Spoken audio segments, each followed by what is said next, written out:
मोदी जी बोल रहे हैं पेट्रोल डीजल बचाओ और खुद यूएई घूमने चले गए।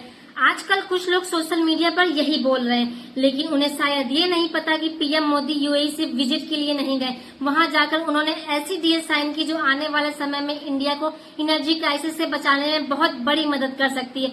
आप ध्यान से समझिए, इस वक्त पूरी दुनिया में टेंशन है। ईरान इजराइल कॉन्फ्लिक्ट चल रहा है, अमेरिका भी डायरेक्टली इन्वॉल्व हो चुका है और सबसे बड़ा शॉक तब लगा जब स्ट्रेट ऑफ हॉर्मोज पर क्राइसिस बढ़ गया।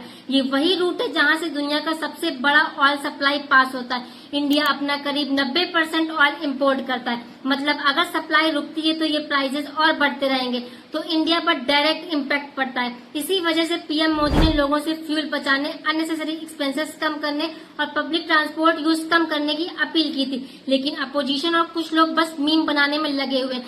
पर अब असली बात सुनो, पीएम मोदी यूएई पहुंचते ही इंडिया के लिए स्ट्रेटेजिक पेट्रोलियम रिजर्व और लॉन्ग टर्म एलपीजी सप्लाई की ह्यूज डील साइन करके आए हैं। इस डील में आखिर ऐसा क्या है? यूएई की एडीएनओसी कंपनी इंडिया के स्ट्रेटेजिक ऑयल रिजर्व में 30 मिलियन बैरल तक क्रूड ऑयल स्टोर कर सकती। इंडिया के विशाखापट्टनम और उड़ीसा प्रोजेक्ट में कोलैबोरेशन होगा। यूएई के फ्यूजुरा में भी इंडिया के लिए ऑयल स्टोरेज की प्लानिंग हुई है। Long term LPG supply agreement sign हुआ है ताकि फ्यूचर में गैस शॉर्टेज का रिस्क कम हो। यूएई ने इंडिया में $5 बिलियन का इन्वेस्टमेंट अनाउंस किया है। और सबसे इम्पोर्टेंट बात, अगर फ्यूचर में वार और बढ़ता है तो ऑयल सप्लाई डिस्टर्ब होती है, तो इंडिया के पास बैकअप रिजर्व होगा, मतलब पैनिक कम होगा, प्राइसेस को कंट्रोल करने में हेल्प मिलेगी और देश को इमरजेंसी में सपोर्ट मिलेगा।